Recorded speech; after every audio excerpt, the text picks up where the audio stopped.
আনন্দী ধারাবাহিকে নতুন পর্বের আপডেট নিয়ে চলে এসেছি। আদির মন জয় করে নেয় আনন্দী। বিস্তারিত জানতে ভিডিওটি লাইক দিয়ে শেষ পর্যন্ত দেখতে থাকুন।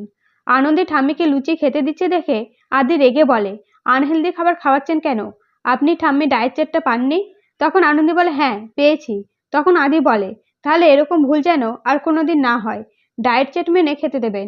এইসব শুনে আনন্দী চুপ করে থাকলে ঠাম্মি বলে, আদির কথায় মন খারাপ করিস না। তখন আনন্দী বলে, উনি আমাকে মাইনে দিচ্ছেন, ওনার কথায় রাগ করলে চলবে? এখন চলো, তুমি যে খাবার খাবে সেই খাবারই আমি খাবো।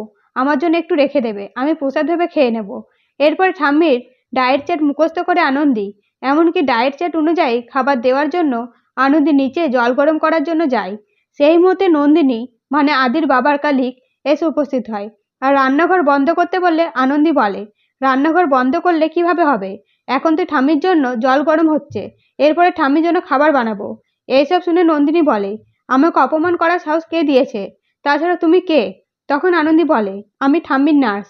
সেই মুহূর্তে আদি এসে বলে, কি হয়েছে, চিৎকার কিসের?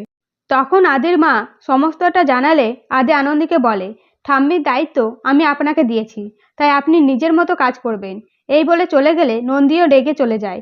আর এরপরে রাতের পার্টির কথা শুনে ঠাম্মি আগেকার কথা বলে মন খারাপ করলে আনন্দী বলে, পার্টিতে তুমি যাবে?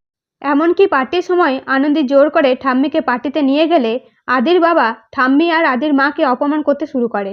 সেই সময় আদি এসে নিজের বাবাকে অপমানের যোগ্য জবাব দেয়। তো বন্ধুরা, নতুন আপডেট পেতে তাড়াতাড়ি সাবস্ক্রাইব করে রাখুন। ধন্যবাদ।